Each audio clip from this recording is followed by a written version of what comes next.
Hi, good afternoon, everyone. Welcome to our fifth session of Survival is Profit series. My name is Azra, and I will be your moderator for this session. Thank you. Thank you so much, everyone, for joining us today. And let me briefly introduce what our series is about again. Survival is Profit series is specially created during this challenging time for us to be able to help SMEs businesses by sharing what we know as industry experts, answer the questions you might have about the topic that we're discussing, or if there's any concerns about your business. And most importantly, the objective of this series is to give you tools and tools to survive in this new climate. So these live sessions that we have been having is conducted regularly in a series with different topic coverage every time and different speakers and different panels. Speaking of which, we have four very highly distinguished speakers with us today. Let me introduce them one by one to you all. Our first speaker is the CEO of VAS, an online market research firm. She has experience in advising iconic brands on more than 200 plus consumer research campaigns and marketing experiments. Today, she will be sharing consumer insights on food purchase and eating habits during this RMCO period. Allow me to introduce Ms. Julie Ng, CEO and co-founder of AI. Hi, Ms. everyone. Julie. Hello, thank you for inviting me. Pleasure to be here today. Welcome to our Survival is Profit series. It's an honor to have you with us. Okay, I'm going to introduce our second speaker for today. Okay, our second speaker is a rep from a company that we have had on our series before. He is the head of strategic partnerships and innovation of Alliance Bank Malaysia Berhad.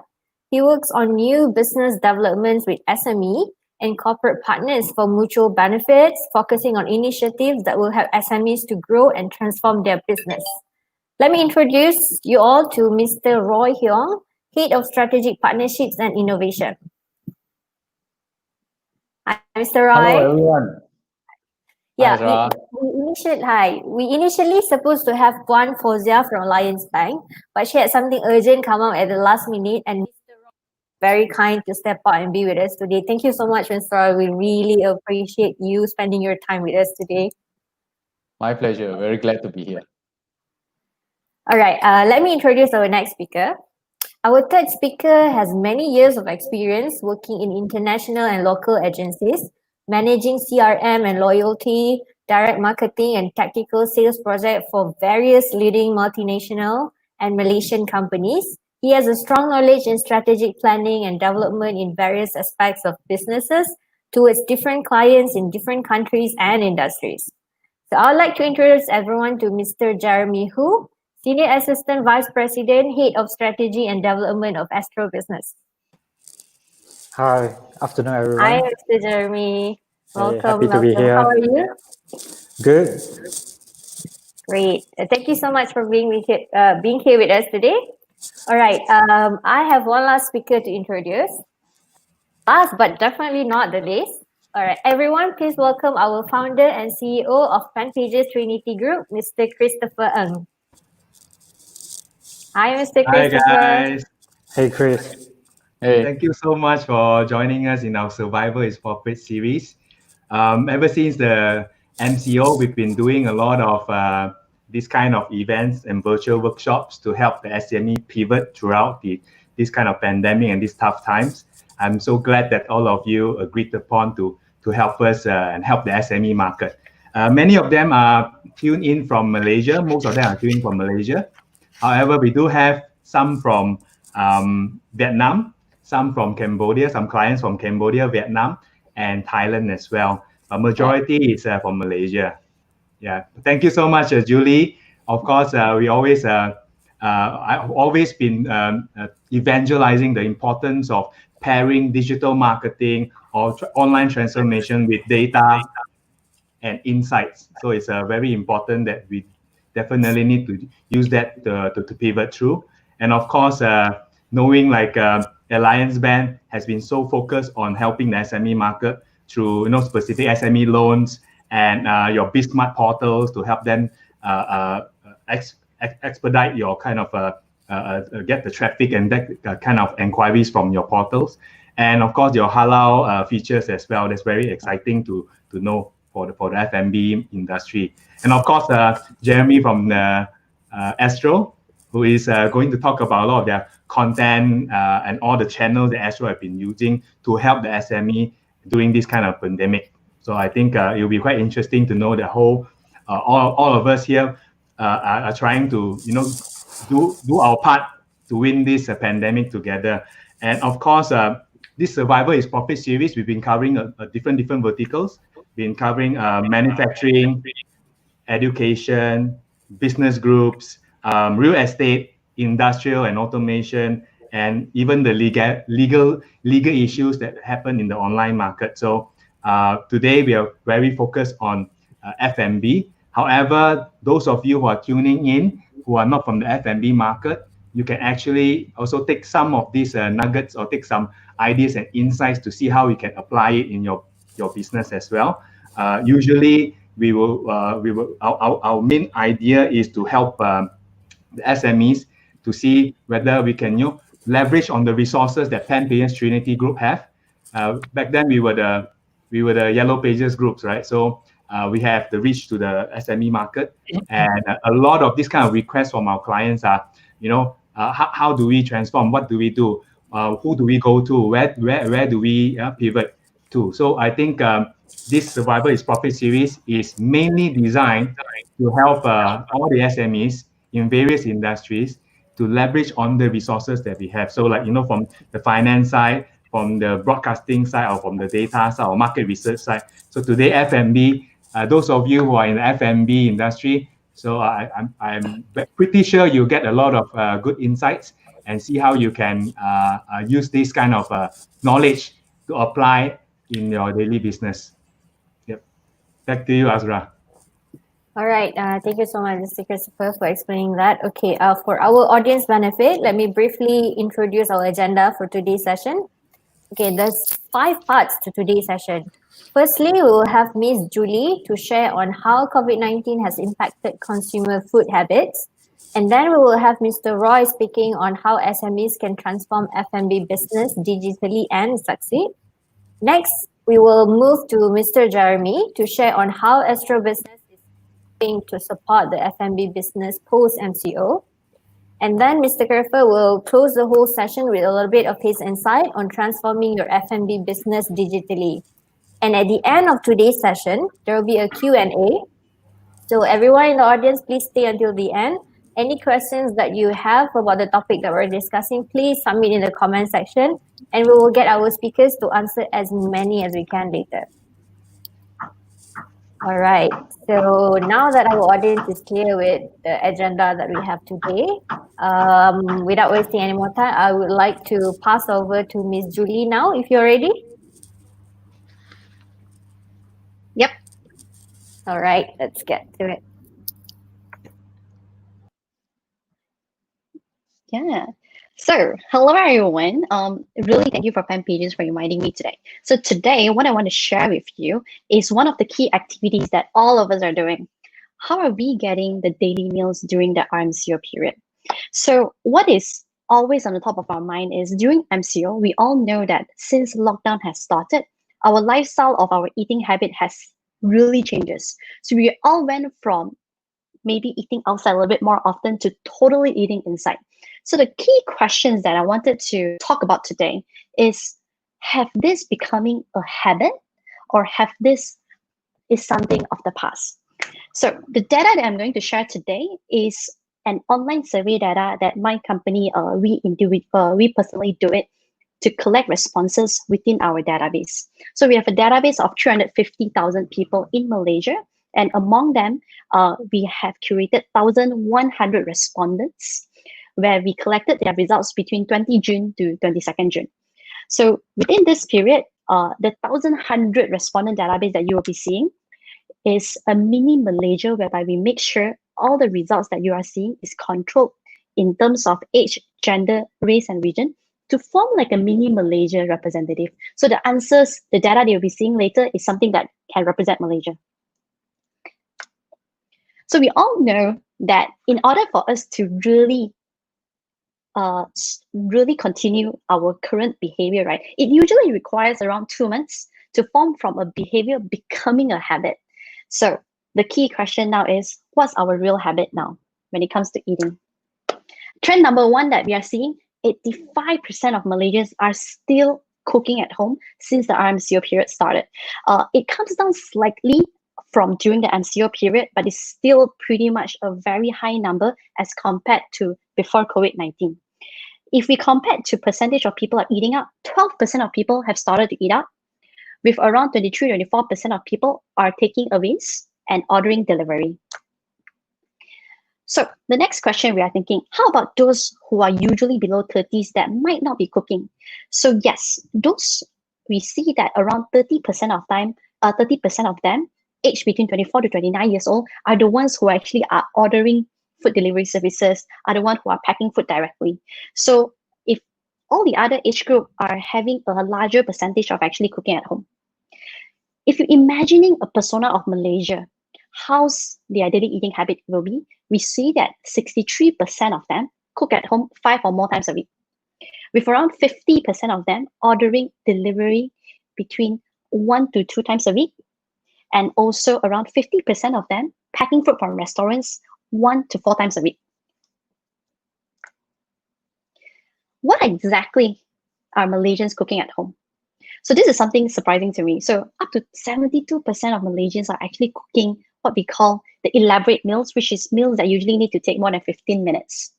47% are cooking the easy to cook 15-minute meal, while 30% are cooking instant meals and 20% preparing fast food.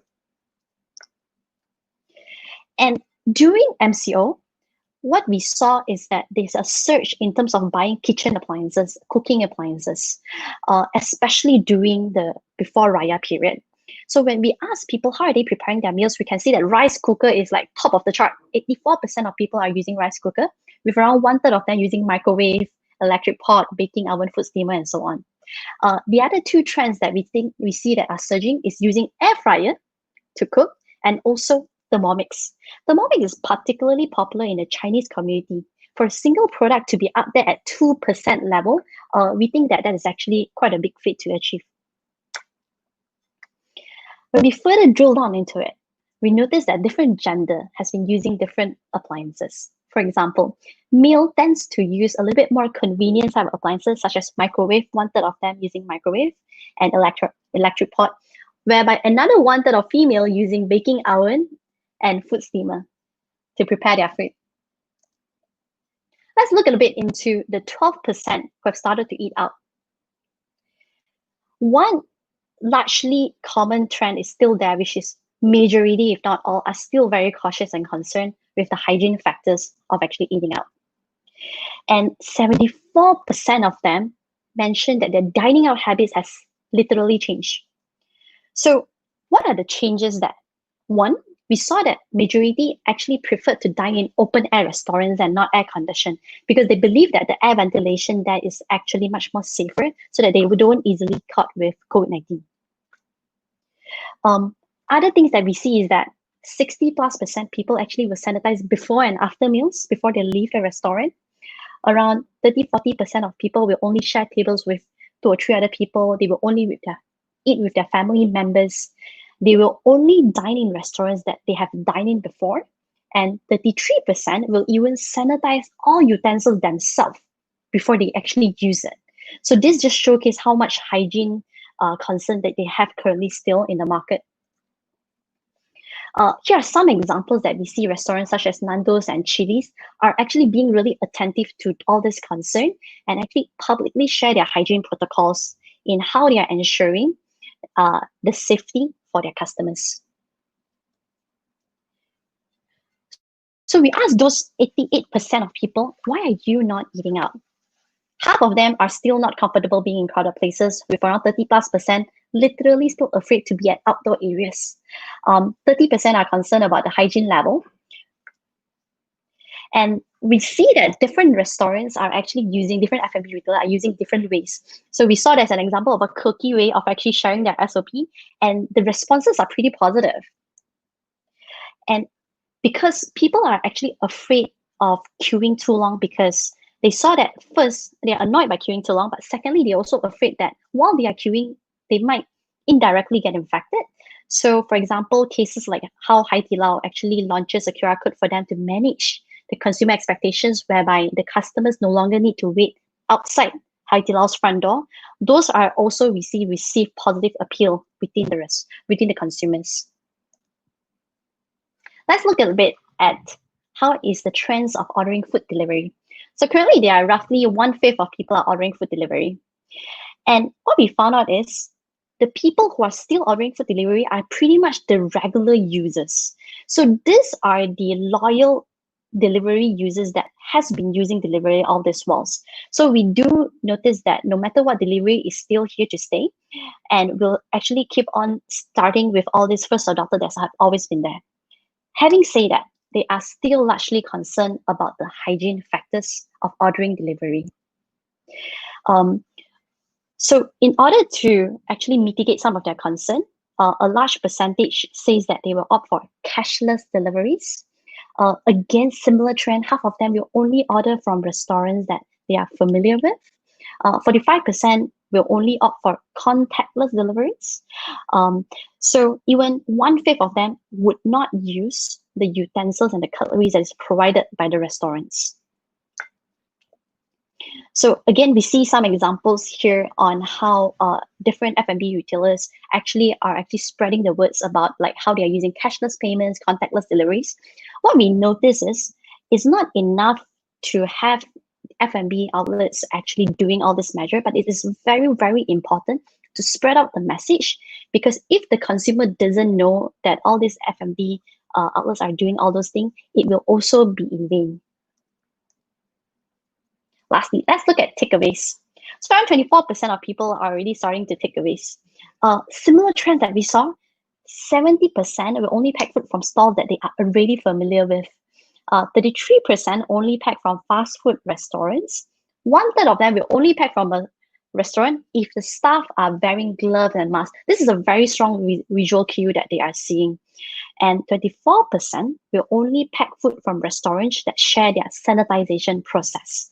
So all these are pointing to a trend that it is getting very important, not just actually F&B retailer or outlets. In fact, we see that even can up to manufacturers to share their sanitization process, because a lot of consumers are now keep thinking about the hygiene as one of the key concerns that they have if they are not cooking themselves. Here's an example of two restaurants who previously actually did not offer food deliveries, but during this period has actually managed to sustain their business by introducing home starter packs. So instead of offering foods that is already being processed, already being cooked, they share the ingredients that is needed so that the customers will still remembering the brand and be able to actually cook their signature meals when they are at home. Trend number 5 that we are seeing, Malaysians are increasingly supporting local brands during these tough times. So we see that 45% of Malaysia only purchase local food, while 53% of them actually are buying a mix of international brands and also local brands. When you further drill down on why do they choose Malaysian brands, half of them mentioned that they actually want to support local businesses. So this is something that we didn't actually see before COVID. And is a trend that we are increasingly seeing, that as a Malaysian business, it's actually good to shout out that local Malaysians will actually increasingly support our local brands.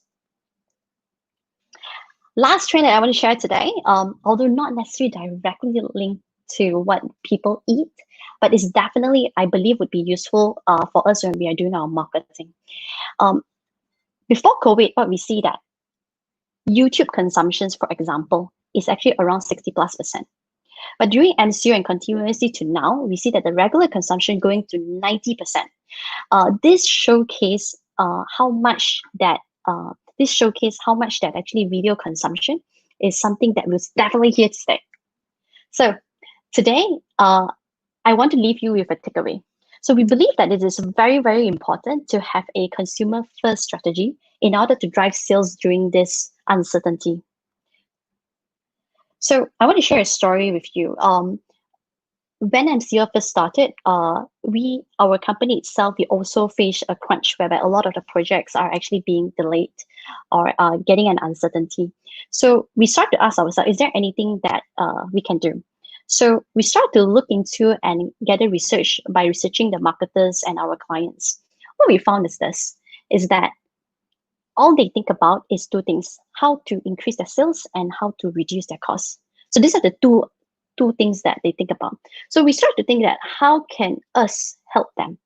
And essentially, by thinking through this line of thread, we start to actually share different initiatives whereby we give them on a weekly basis new insights about how consumers are behaving during the COVID-19 period.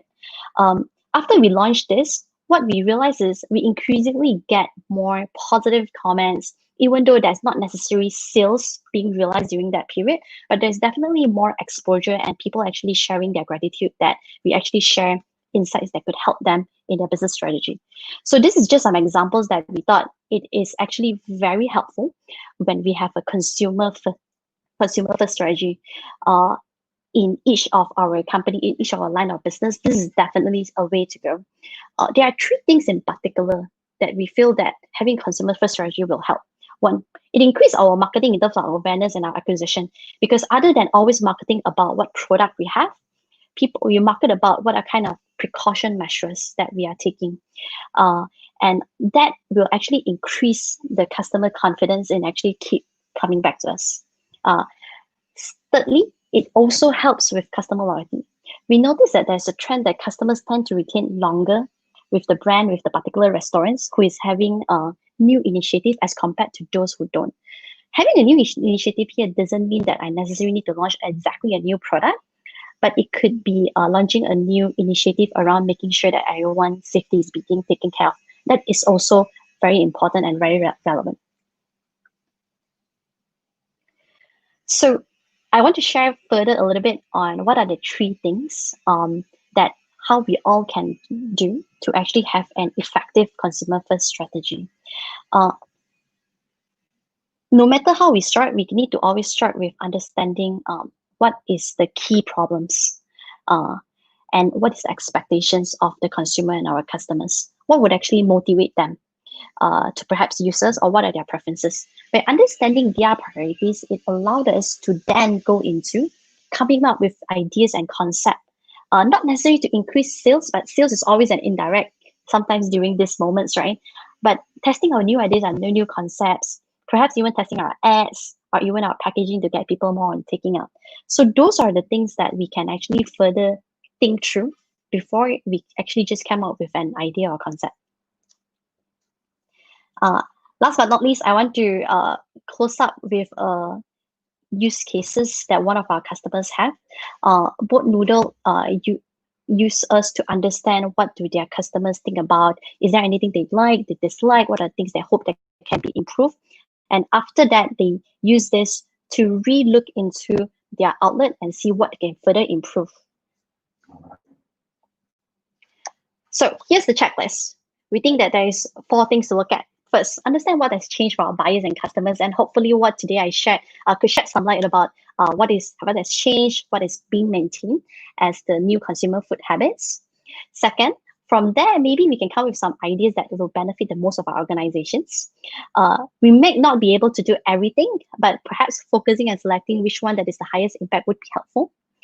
Third is where we can validate our ideas and choose the winning ideas. And 4, we always advocate that we are not there to just creating an operational plan to launch the initiative that we want to launch, but also a marketing plan to actually share the words. I believe our speaker later will also share a little bit more about how they can potentially help you to do that. I'm going to close up and wrap up by borrowing the words of Starbucks CEO, whereby consumer feedback continues to be one of the most important business drivers. I hope my presentation today will give you a little bit of ideas about how to move forward. Thank you very much. And if you're interested, if you're interested to actually ask certain consumers, we are actually offering free 1,000 credits. So you can go to our website to actually sign up to claim the free credits as well. All right. Those are some very interesting data.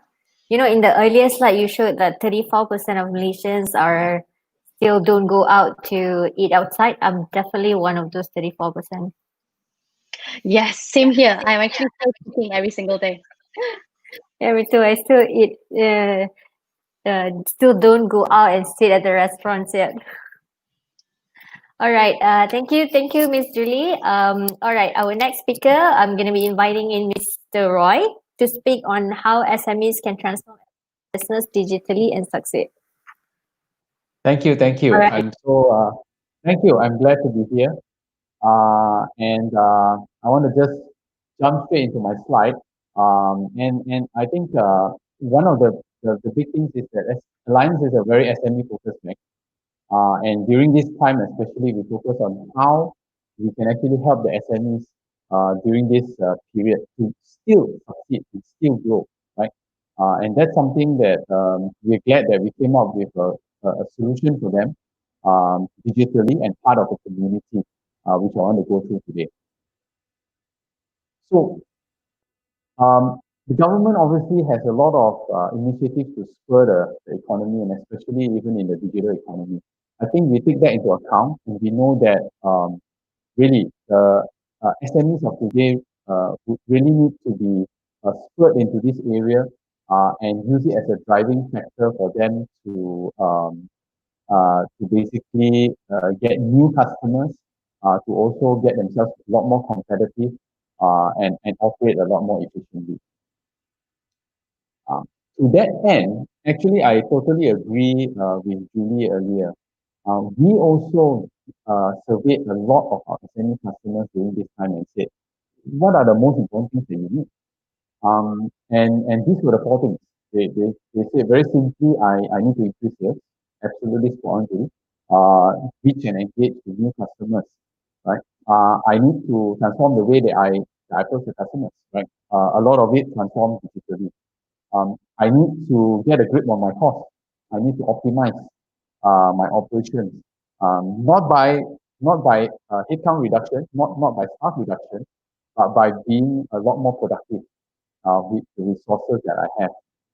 And that's something that we seek to help them with as well. And obviously to retain talent, because in order to compete, I need to retain the people that are good. And these are some of the key areas and pain points that the SMEs have. And we actually took that into account.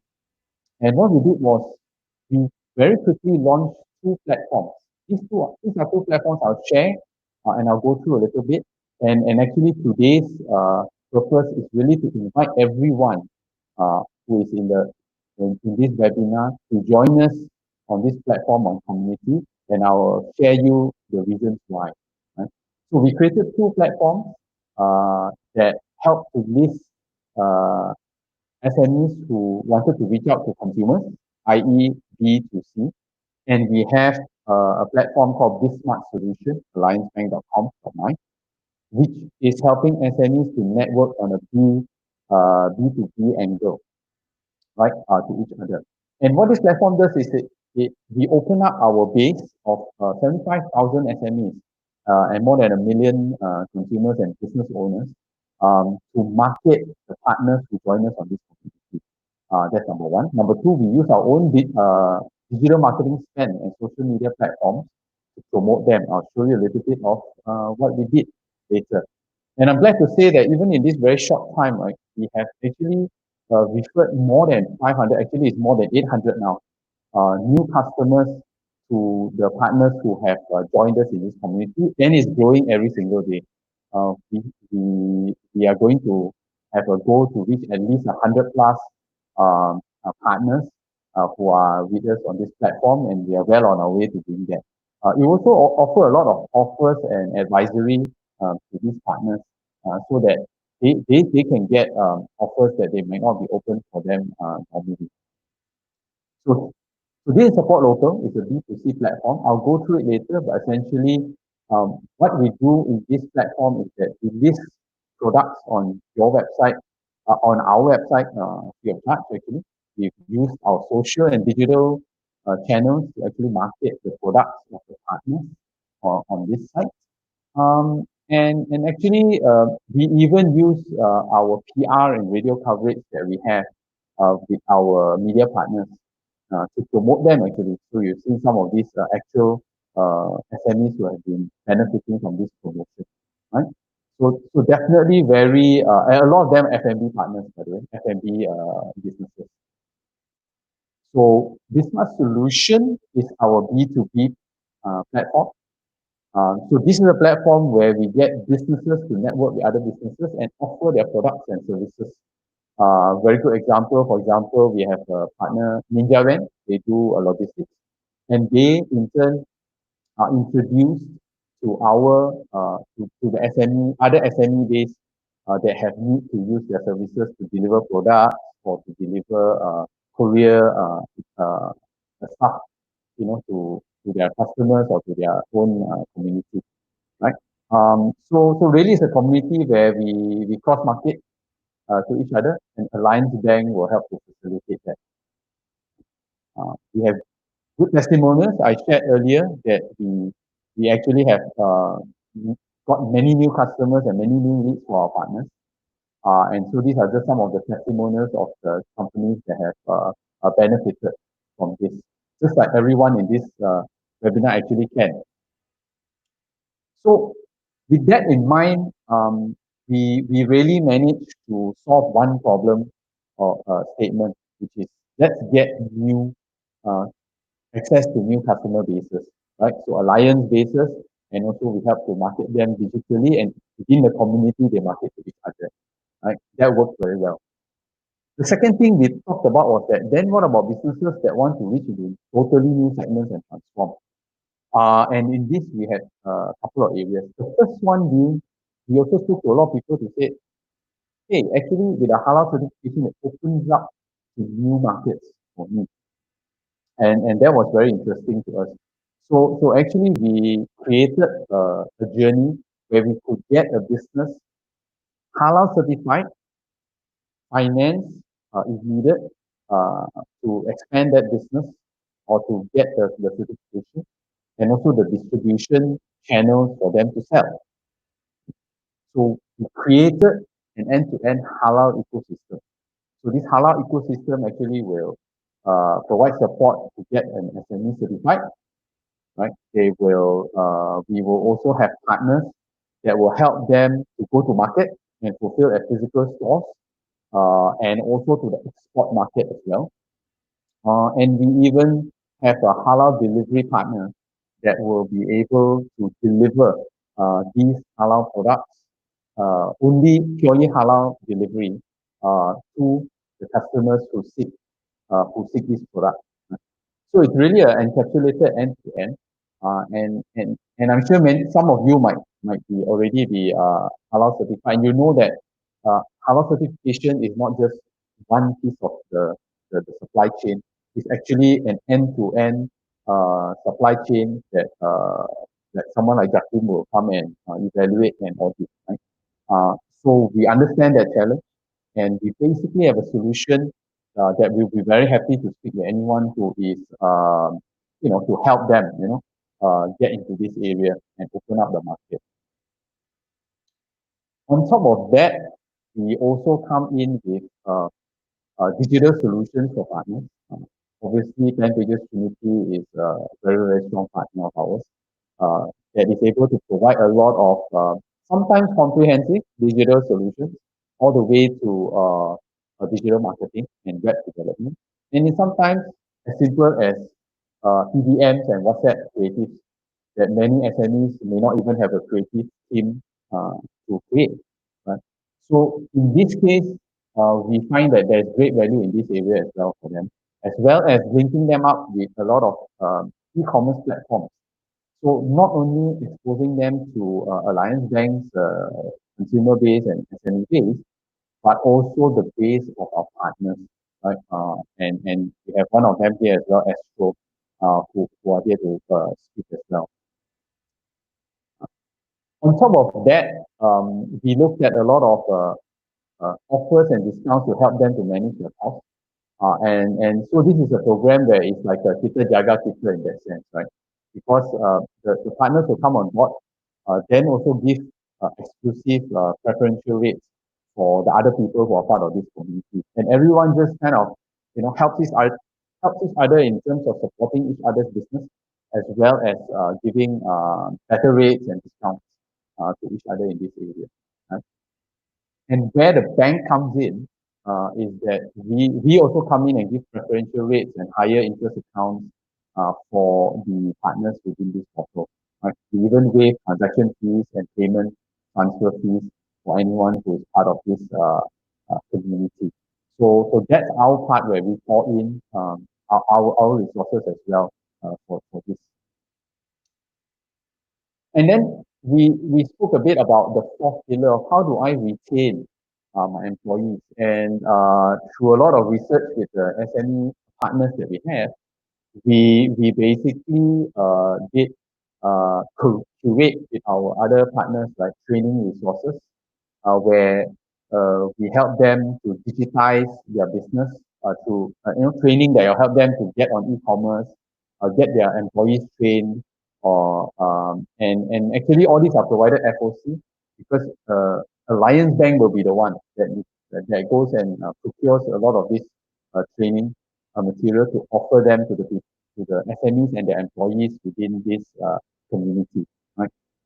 And on top of that, we also source out a lot of lifestyle offers from other partners, right? So we have we get promo codes from e-commerce markets. We have exclusive discounts on travel airfares, for example, and also mobile plans, right? With the partners that we work with. I think ultimately, it's the strength of the collective. Um, Alliance Bank is able to curate a lot more of these offers and bring them to the community for the SMEs. And that is our, kind of main intention of this whole uh, uh, portal. So in line with that, actually, we actually invite everyone to join our next digital training. And obviously the details are there. Just send us an email and we will gladly register you free of charge, just to ensure that there's a lot of benefit going back into the SME community. And obviously we like to invite you to join our community today, of course. Anyone is free to join. It's free of charge. We don't charge any listing fee.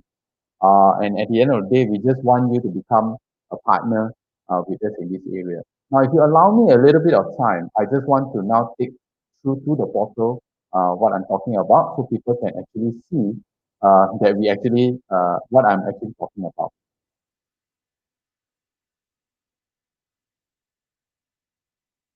So this is the B2B portal. It's called BizSmart Solution. And in here, of course, we have obviously products that can help the SMEs in terms of, for example, if you're looking for any loans from Punjana or you're looking for some kind of financing or banking products, it's of course here, but it is not really our main focus. Our main focus is to bring content, for example, to our partners, one of these being the webinar we're having today. The other thing is also we have training material that you can sign up for free. And of course, um, we do have a listing of our partner resources. You can see these are some of our partners that are already listed up here with us. And this list is growing, right? And all of them have offers and exclusive discounts for whoever is joining this community. And at the same time, of course, they get new customers by being posted here and getting exposure to our customer base.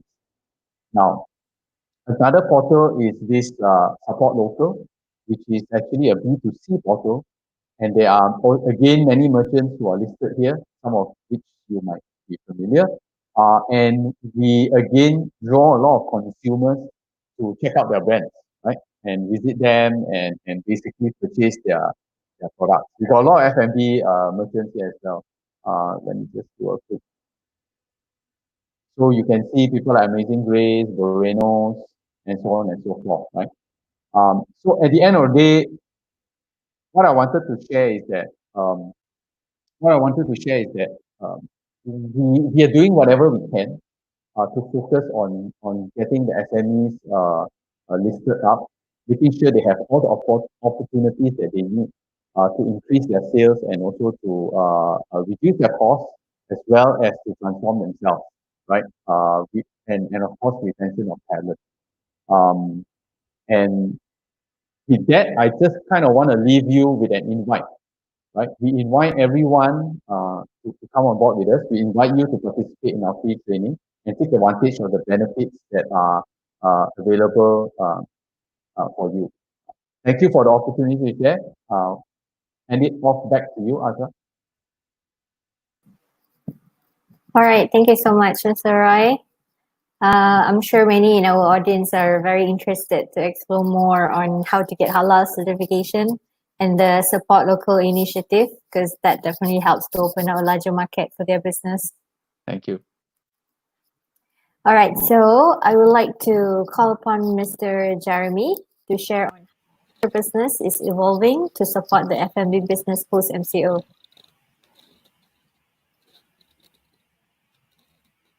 Hey, thank you, Azra. Good afternoon, everyone. I hope everyone is good and well.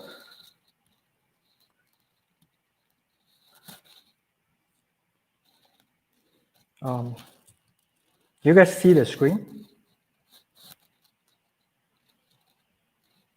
Okay. Thank you, Azra. Good afternoon, everyone. I hope everyone here is good and well. Well, if we go back to all the way to March, where the first MCO was first announced, Astro as an essential business services, we were quick to take a series of actions to support the nation, our customers, and also the communities. And these are all we have done for the Malaysians to keep them informed and entertained throughout the whole MCO period. We have produced and aired over 3,000 hours of public service announcement. Not only that, we have provided complimentary viewing not only to our customers but also to all the Malaysians. And on top of that, we have provided learning contents for the students staying at home. Now, this is overall on the initiative that has been done by Astro. If we drill down specifically to the business segment itself, which is one of the reasons why we are here today, our business customers comprises of commercial establishment and also the hotel industry. And my sincere thanks to any one of you who are part of our customers. So if you look at the commercial establishment, right, close to 60% of our customers are coming from the F&B industry. And let's not forget, for the hotel industry, they also have their own F&B within the hotel business itself. For example, their lounge, their cafe, the pubs, and also the restaurant. So during the MCO lockdown period, right, each of you are badly impacted. Subsequently, Astro as a business, we are also negatively impacted as well. So we know that during this difficult time, we have no choice but to evolve so that we can help each of you grow. Traditionally, we are very, very strong in content business. We have over 200 of HD channels, local and international contents, and we bring Malaysians together for the love of sports. But we know that post-MCO, just running content itself will no longer be enough. And we have talked to quite a lot of you throughout the MCO period, and these are the three main concerns that are keeping you awake at night. And Astro as a business, we are here to share this concern, and we are thinking, how can we address these concerns? For example, how do we drive traffic back to your outlet post-MCO? How do we help you kickstart your digital adoption? And how do we help to sustain your business post-MCO? So in a very short period of time, we have managed to pull together an excellent range of solutions under our solutions arm. We leverage on our key strengths and best-in-class internal assets. For example, content, TV channels, radio advertising, and also commerce. And not only that, we also partners with all the key industry leaders across all segments in order for us to produce supports that your business require the most during and post MCO. And these are the 4 main support pillars that we are putting together for each of you. Number 1, the content solutions. Number 2, financials, followed by digital and commerce, and lastly, sales and marketing. So if you look at the content solutions, right, we have always been very strong in content. Like I mentioned just now, just by looking at content itself is no longer enough. So just a couple of weeks ago, we launched a new product called Flexi Selection in order for us to help the F&B business out there. So if you look at the content itself, these are the contents that we have specially curated for each businesses. If you are a cafe and you need lifestyle channels, we actually have the content for you. If you are a sports bar, pub, and you need live sport, live matches, we also have the channels here for you. But that's not the main selling point for this product. The main selling point is how do we integrate these solutions together with the content so that we offer, so that we can offer better value proposition to the F&B businesses out there. So, for example, if you have an outlet and you need a TV for your outlet, we are going to buy that TV for you.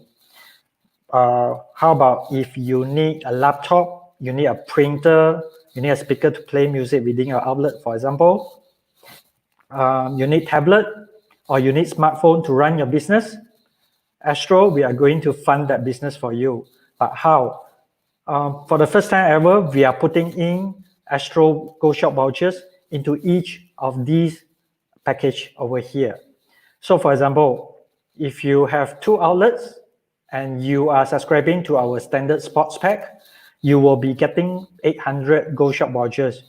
And with these 800 Go Shop vouchers, you can log on to our Astro Go Shop and get a very decent TV or any other hardware that you need to run your business.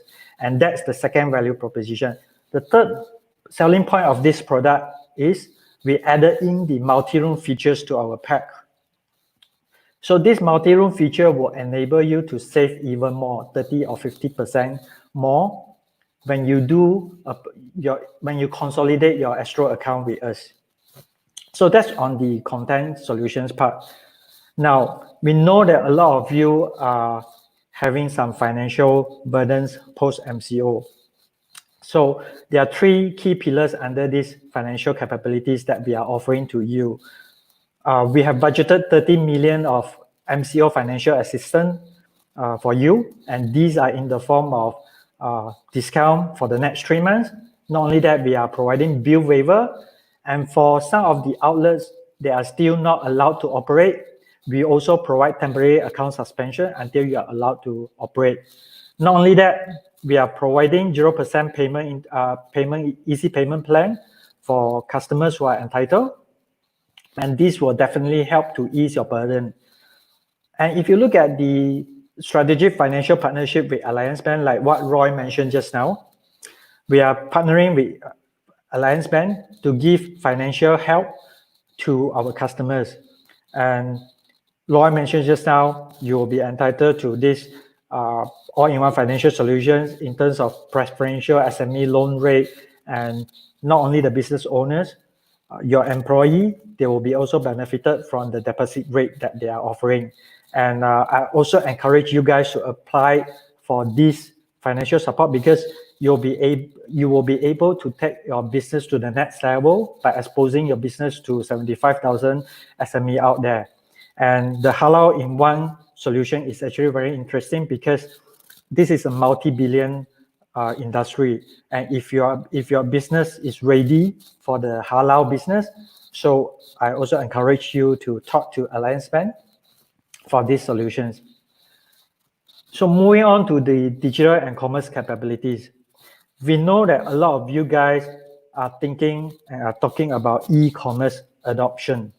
However, I don't categorize our Astro Go Shop as the e-commerce platform.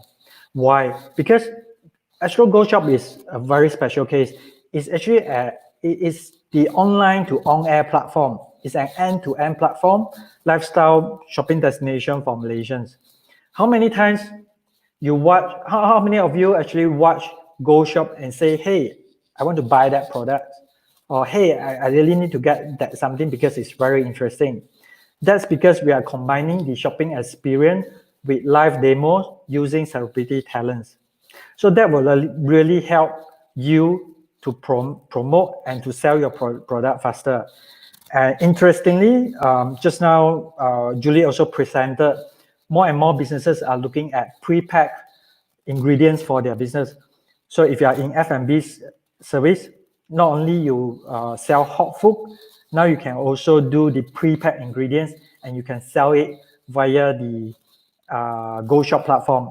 And we actually open out this food and grocery segment during the MCO to help our customers. For example, we also added in sports and fitness, which is one of the key hot selling items throughout the MCO period. We also added in accommodation to help our hotel customers as well as beauty industry. And I really encourage you guys to take out this because for the first time ever, we are offering 8% merchant rate.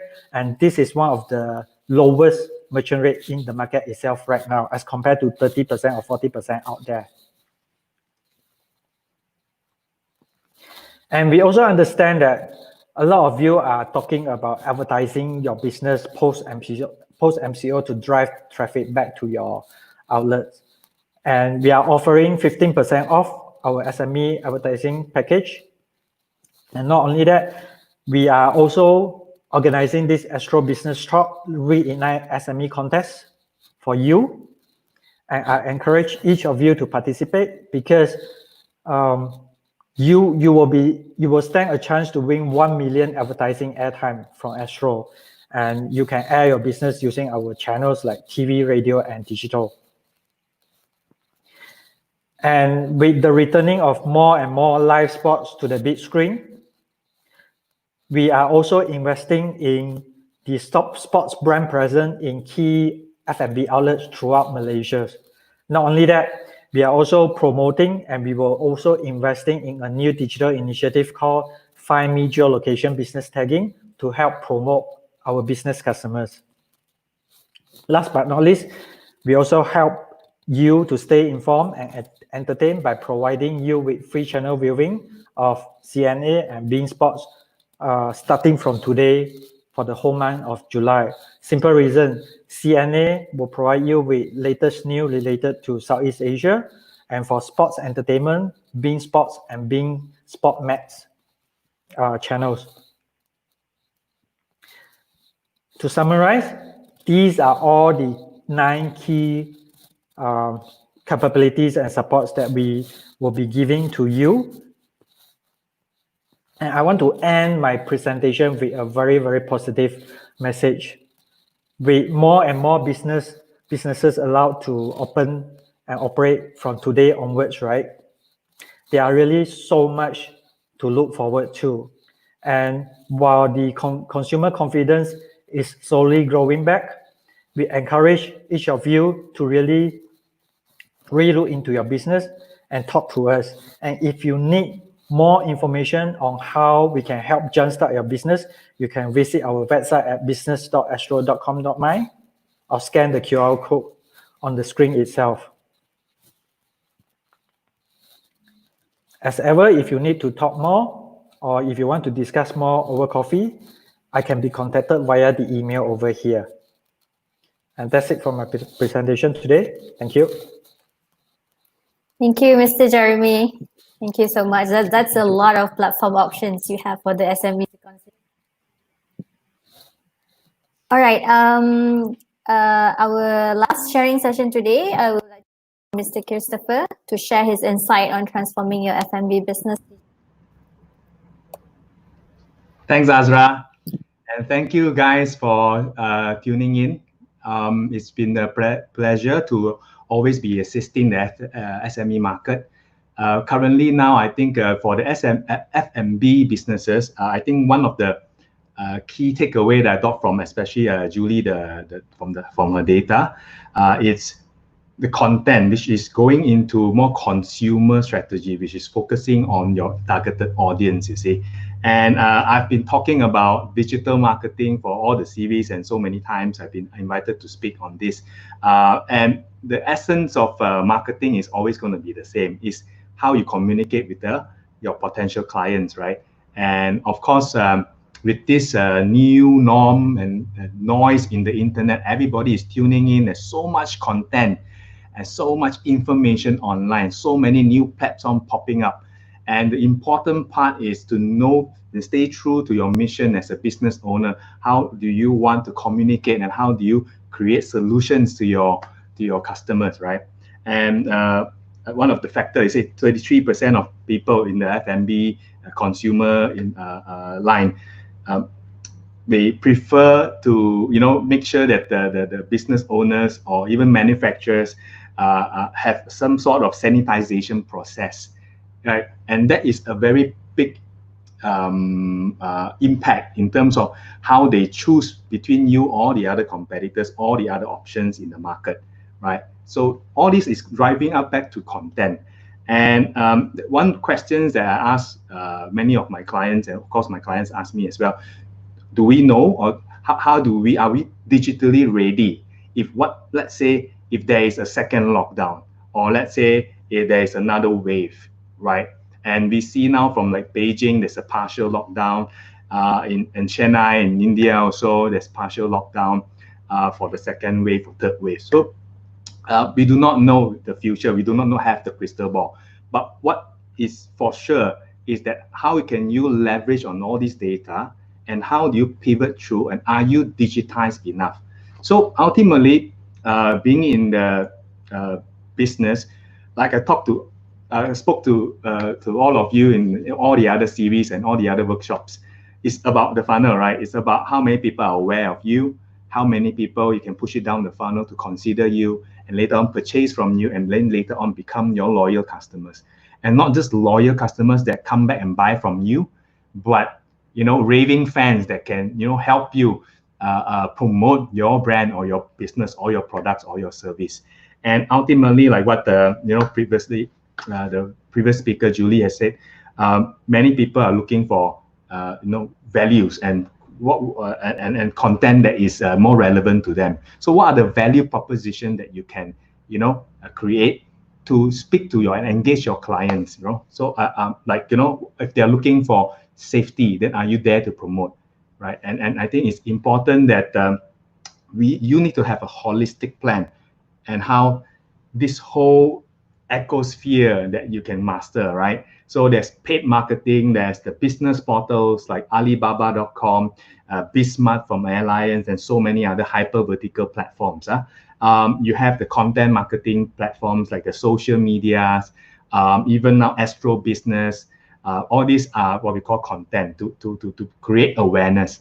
And there's many paid marketing whereby you can leverage on so many other channels, even LinkedIn, even, you will ask, hey, F&B market, is it suitable, LinkedIn? So yes, people are still there. People are consuming content. You can be there to promote. And YouTube, like rightly pointed out previously, YouTube now 90% of consumption and time spent in YouTube. So all this is so many channels, so much noise, so many options, right? So you need to have your framework. You as a business owner with your team, you need to have your framework. Whether you are a B2B platform, whether you're a B2B customer, whether you are a B2C kind of business, the core is still the same. It's for you to realize which kind of channels can I engage with my target audience, right, effectively. And people are now looking for value, right, and looking for to solve their problem. What pain are you going to relieve them from, and what gain are you going to create for them? So that is the ultimate question that you need to ask yourself. And of course, through putting your eggs into multiple baskets, that is the idea, right? You might have maybe tried specific channels, or maybe you tried Alibaba before, a couple of years back, it didn't work, or maybe you tried Google Ads before, it didn't work, or maybe you tried Facebook or email marketing, or the classified platforms. But the thing is, it's not about that particular channel. It's about you as a business plan. You have a business plan and you can execute it in multiple channels, omni-channels, right? It could be online, offline together as well. But nowadays, after the MCO, we notice that the search from people connecting users and connecting clients through the digital platforms. So if you have a plan and proper framework, then you execute it to all these channels. Different channels have different ready audience, right? And that's how you pivot through and transform the business. And that framework, you have to have a couple of phases, right? First, you want to discover where your digital assets are, which channels are suitable for you, what are the other competitors doing, what are your audience group, what are your unique selling point, what are your brand state now. Then later on, you develop, like, if let's say now your target audience is this bunch, you should not be limited to that. You should not say that, oh, my clients are here, are this already. You should be able to look at what about next 6 months, who do I want to open, what new markets I want to open, what new audience that I want to target. And through data and through testing and through making sure that you put on a holistic strategy, that will work better, right? And of course, after that, you need to relook internally as well. Operational proficiency, whether your team or the agencies or the outsourced partners that you have, are they working hand in hand? Are you leveraging on the resources through your partners? Are you assigning proper workflows properly? Are you managing your resources and budgets effectively? That is the question that you need to ask yourself, right? And after that, you also need to have content strategies. You cannot be just doing bits and pieces from different time frame, right? Different trends have different audience, there's different timeline. So you need to have a holistic, probably like a 3-year plan. And later on, only you talk about execution. Many clients of ours started off in the wrong foot in digital marketing, whereby they focus on production or they focus on digital ads, and that's it. They focus on execution. What you need to do is to have a holistic approach. And later on, only phase 3, when you have all those ready, the fundamentals are ready, then you perform all this execution.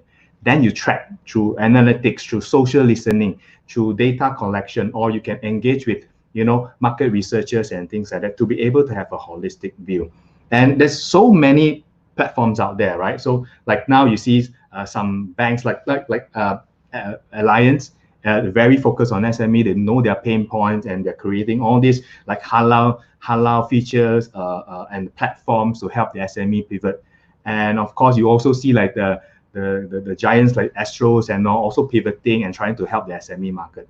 And what Pan Pages Trinity believe is, as a group, we have to leverage on our resources. We have to leverage on our network, and to be able to, look at all your options. And certain times you might have failed you might have failed in certain channels, but it doesn't mean that you continue to fail, right? You need to have a proper step back and look at the whole framework first, right? And see, how do I place my brand or my products in a specific timeline, and what type of portals, what type of channels, what type of landing pages, what type of content that I want to work on to be able to drive the people down the funnel, right? So I think that is something that you need to work on. And I've been preaching so much about this in any vertical, as all vertical, but especially for F&B, because it's very fast paced and the consumer behavior changes rapidly.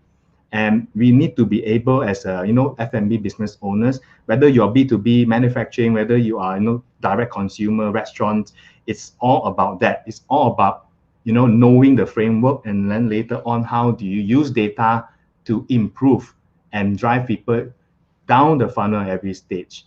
And this is something that I really love, this statement: in God we trust, all others must show the data, right? You don't make just feeling type of decisions, but you look at the data and you pivot through, understanding the funnel, pushing people down.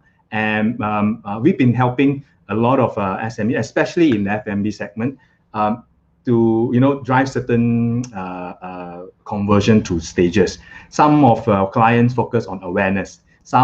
Many mostly focus on the bottom funnel. They just want leads, they want sales, right? But if you don't do the top funnel, then it doesn't translate down well to the middle funnel, then it wouldn't get you the bottom funnel. So it's a holistic plan.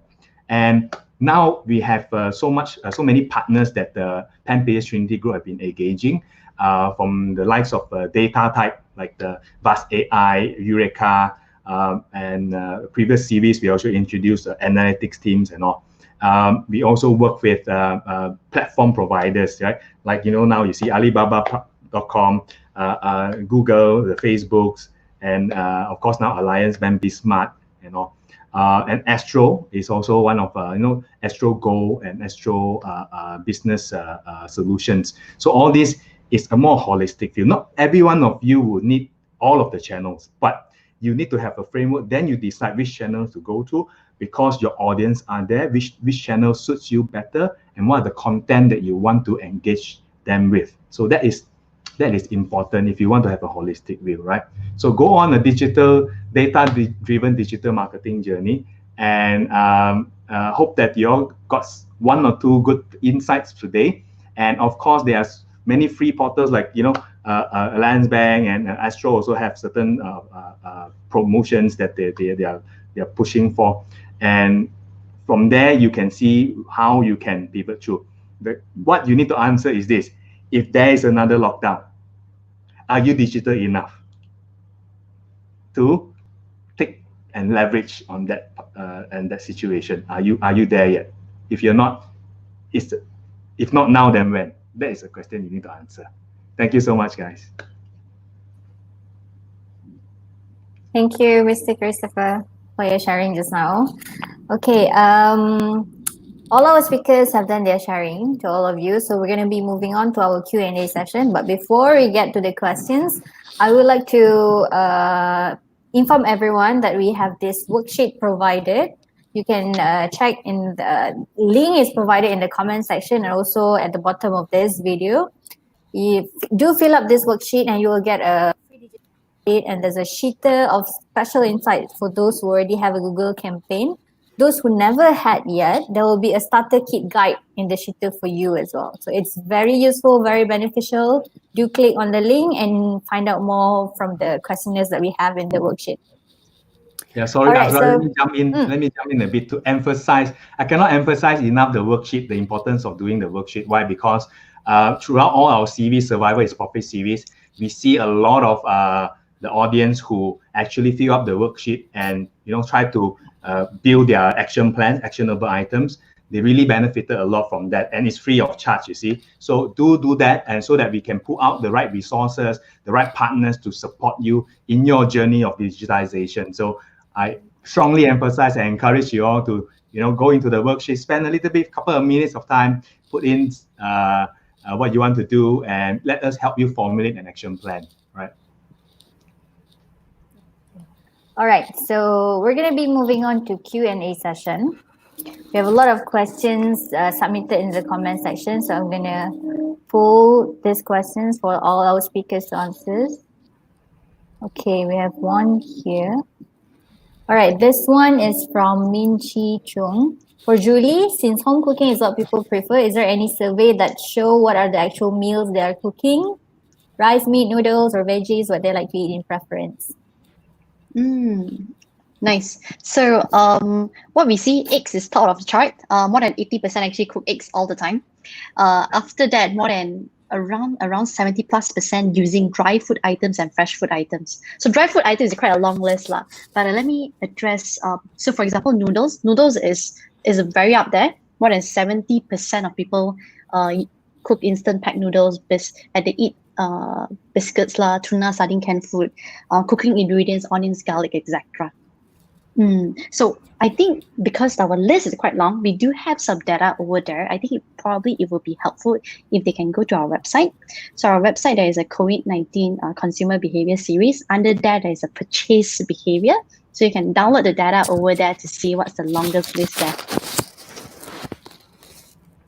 Oh, that's great. You can actually download the data. Okay. All right. Thank you, Ms. Julie. I'm going to pull our next questions.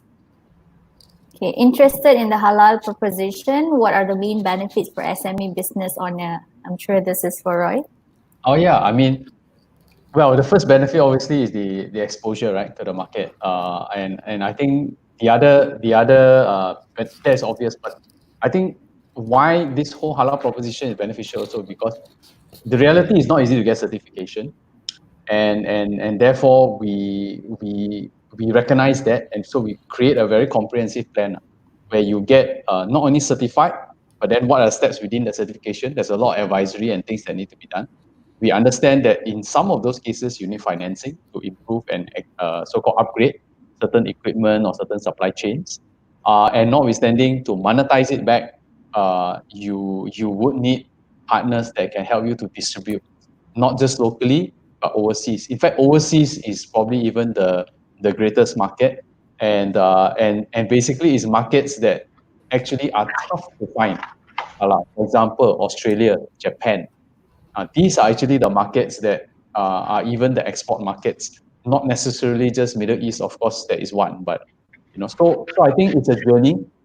That's why we call it ecosystem. You can't just in this whole journey, right? You can't just fix one spot and then you basically can tap the whole. The halal journey needs to be very comprehensive so that it's really end to end. So we're glad anyone wants to know more. Reach out to us. I think Ambrose has put some context there, and we can talk further. Okay. I have one more question for Mr. Roy. What is the adoption rate you have seen for the BizSmart and support local solutions in Malaysia? I would say still very new, but already very positive from the start. In the first place, we have always just focused on the benefits, as you've seen in my slides, of the SME customers. We've got almost close to 100 plus who have come on board with us now after just having 3 months of it being launched, and we've referred more than close to more than 500 leads to the people on this platform. So I think for now it's very positive, and I think it's really because it's part of a community where we are really trying to help each other to grow. All right. Okay. Next question is from Victoria Ong. This is quite general. Never done online sales before. How to get started and how fast can we move our F&B business online? Maybe Mr. Christopher wants to answer from digital marketing point of view. Yeah. Well, if you've never done it before, it can be as fast as tomorrow if you want to do it, right? So it all depends on your commitment. I think having an online presence is not that tough nowadays. There's a lot of free tools out there. By just creating a Facebook page is already free. It can be an online presence from there. It could be just a simple email marketing campaign where you just reach out to your existing client base. It could be so many. So to me, how fast and how to get started, one thing for sure, go to that worksheet, put it there. What are your goals in line and all, and let us help you with that, right? We will point you to the right direction. If your business is suitable to the BizSmart portal, then we will help you, put it onto the Alliance BizSmart portal. If it's suitable to Astro, we put it there. If you need data and insights to pivot through, we'll get Vast AI, we get so many others that can help you. If you need your websites and all, we can help you build that. So do use the worksheet so that we can help you out, right? Probably I can address this question as well. Victoria, we need to know what kind of product you are selling. If you don't mind, you can actually contact my email just now. What we'll do is we'll get our Astro Go Shop team to do a quick assessment for your business. And then after that, we can take it from there. And just to let you know, the 8% merchant rate is still applicable and is the lowest in the market right now. And we don't charge anything when you list your product on Astro Go Shop or even when you onboard with us. The 8% merchant rate will only kick in when you sell your product, when you have an actual sales. So you can contact me right after this. Okay, great. All right, next questions we have from Min Shi Chun. For Roy, Lazada lending out 70,000 max just based on sellers' credential key metric that show in their selling account. Lazada don't even need to interview the borrower, so Alliance still traditional way? It's evolving. I think when I look at this, it's actually addressing different segments as well. Lazada lends out because they have the alternate data on the sellers that do well on their platform, right? So using that data, they have the trend to lend, and they lend, of course, to a max of 70,000. So the bank employs very similar techniques and methodology as well. So, for example, our existing customers, of which we have the data, we also have prepaid and pre-lending approved. Of course, being the bank, the rates tend to be a bit, of course, a bit lower, especially if you're part of Penjana scheme as well, then it's really very low actually. But as in all organizations, right, you need some form of data to enable you to lend in this way. So I think the answer is Alliance does not only rely on the traditional way. Where we do not have the data, we probably rely a bit more on the traditional, like financial statements and the bureau records. But obviously, when we have the data, then we will lend in a very similar way. And also the segment is a bit different because the bank's one will obviously be a higher ticket loan size. And also typically the rates will be a bit lower. But that doesn't mean that any lending is good or bad. It just depends what's suitable for that particular business. Actually, I also have a lot of partners that I refer for some of this type of lending. And we don't mind because at the end of the day, it's what suits the SME, what benefits them. Lending is not the only thing that we will typically do with one SME. Yeah, I hope that helps to address some of the questions. But if you want to know a bit more about lending or the Jana scheme, then just let us know. Get in contact with me. Okay, we have questions from Mr. Jeremy from Giselle. Can we get our F&B products into Go Shop? What is the requirement? Okay.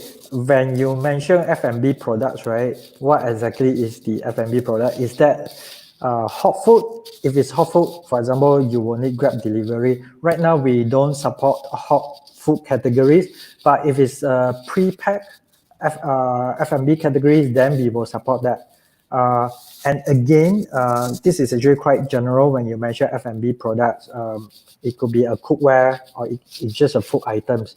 So why not you just email me or you visit business@astro.com.my and we will be contacting with you. Okay. I have one more for you, Mr. Jeremy. Astro Go's e-commerce platform, the UX experience not up to expectation, not that user friendly, so they need to constantly click and inform your system the situation of my item. Okay. You get that? Yeah, this is interesting because again, like I mentioned just now, if you look at the Astro Go Shop e-commerce platform, right, it's end-to-end.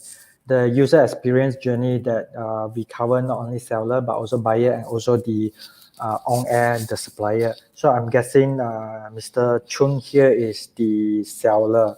I guess again, question related to what do you call it, the user experience. I need to know which point of the user experience right here you are referring to, whether it is the inventory or it is the order sales or order item or is the fulfillment part. So I think each of those user experience point, right, are very different. Again, maybe you can contact me so that we can discuss all this in detail. Because the question right now is again a bit general. Yeah, we need to know at which point of the user experience that you are having problem or that is not smooth, and maybe we can address those. And interestingly, if you notice Astro Go Shop, right, our user base has actually grown from 2.1 million to 2.4 million since March. So yes, it has grown tremendously. So it would be good if we can collect more feedback from both buyers and sellers so that we can perform better post MCO as well. Okay, thank you, Mr. Jeremy. We have a question from the same person, but this one is from Chris. We have successfully drawn traffic to our site by good marketing plan. So what are the skills to retain this traffic, and what make this traffic to conversion increase sales is the key? Yeah, that's a great question. I think if you already started on the top funnel, which is what you're saying, driving traffic into your sites and all, getting good marketing, but traffic does not mean sales, right? There's two more section of the funnel.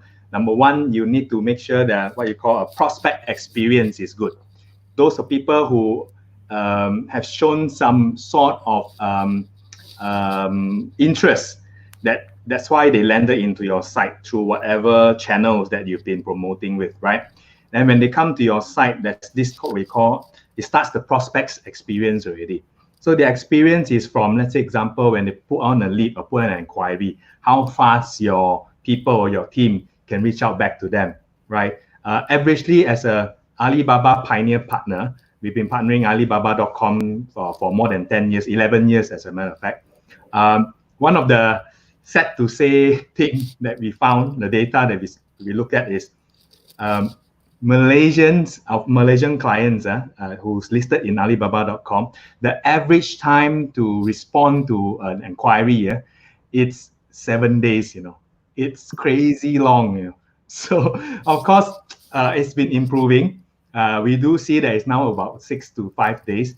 But, in China, it's the turnaround time for a response of an inquiry is almost immediate. It's about 6 minutes to 7 minutes. It's so many times difference, you see. So I think it's not about the channel's effectiveness, sometimes it's your business organization, whether your business model in terms of, are you pivoting correctly? Are you transforming your internal team correctly to be able to let the prospect experience the full journey until a sale point? And of course, you can get the lead and traffic and all, but it doesn't translate back. It doesn't equals to sales unless you make sure you also govern the prospect journey as well. Like when people engage you, they're looking for specific values or items or services. Are you there to really help them through? And I like this analogy, especially I apply this in my entire organization. One of my mission statement, as a matter of fact, that take it like we are a hospital, right? Digital marketers and all, we are hospital. There's patients coming in sometimes without medical card. Sometimes they're having heart attack. Sometimes they're having really big injuries, critical time. You come in, do you go through a whole process of getting them to show their IC and everything, registration, or do you just treat the issue first? So I think so I think it's about you as a business owner. How committed are you when the leads come in? How fast you can address it, and what are the values? And do you listen to your audience? Let's say if they were to complain, many of our clients they don't even dare to go social media. Why? Because they say, oh, later people complain, bad comment. But that is how you grow. You see, you need to be gathering this and be honest and say, okay, this is our weakness now, and we are going to transform. We are going to take your recommendation and we're going to do something about it. So I think ultimately, you want to increase sales, there's no shortcut. You have to make sure you provide a proper solutions to your clients. Right? Digital marketing and all, or channels, it's just channels and platforms. You see, it changes over time, but the core of your business will always remain the same. I hope I answered your question, Chung. Okay. Do you have time for any more questions? Yeah, I think I think let's do it. Okay, all right. Let me see. All right. There's one more here for Mr. Jeremy. I'm not sure whether this is related to this topic or not. How Astro are going to help protect current outlet that's subscribing to Astro Business against outlet that using internet box but still able to view or watch Astro channel? What action for Astro side to control this?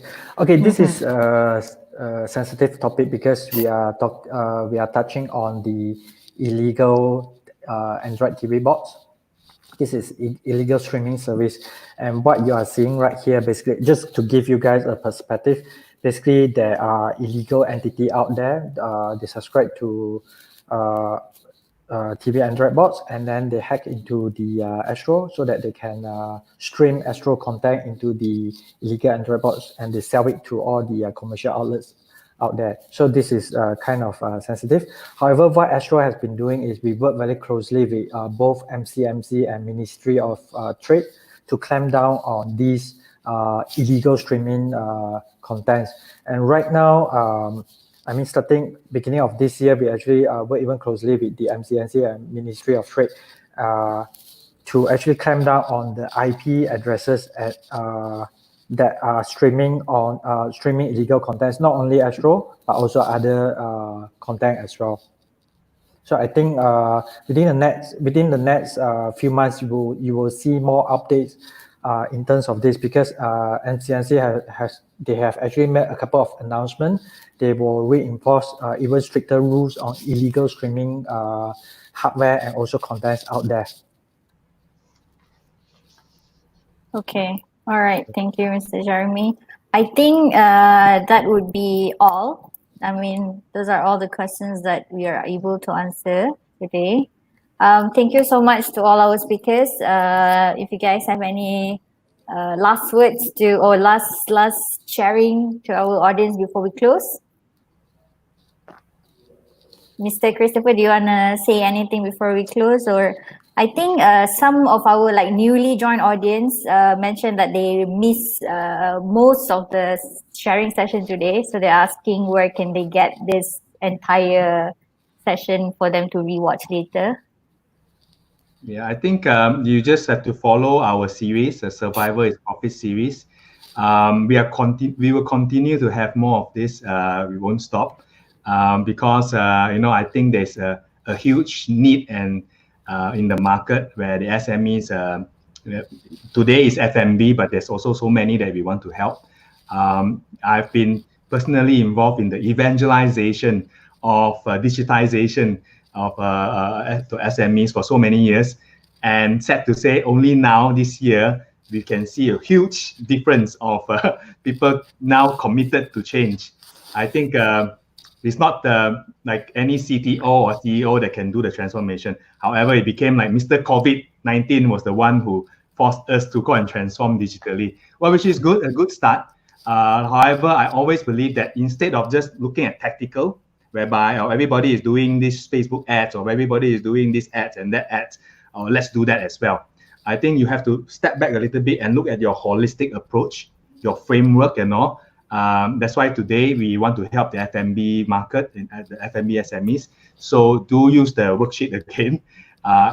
Put in all the action plans that you want to do. What are your goals? What you foresee yourself and stuff like that. And then we will talk to people like Roy and Alliance, Jeremy from Astro, Julie from Buzz AI, even from Google.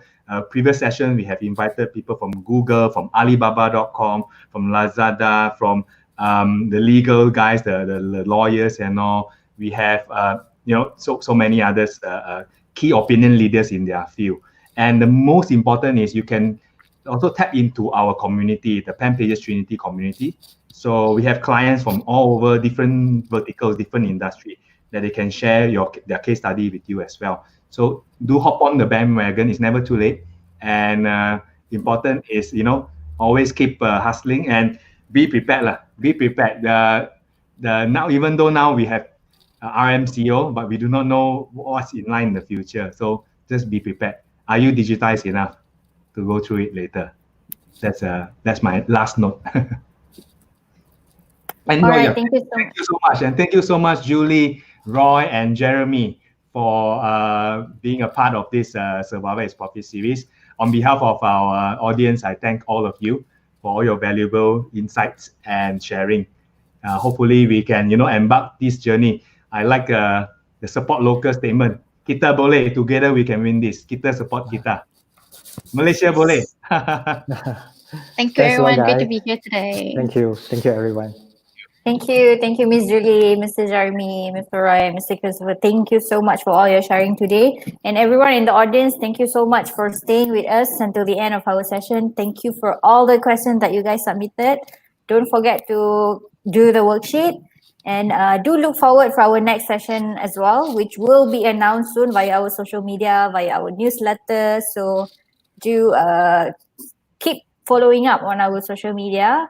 And our clients, you will receive our newsletter as well on our next session. So we look forward to see you guys on our next session as well. Thank you so much and goodbye. Bye.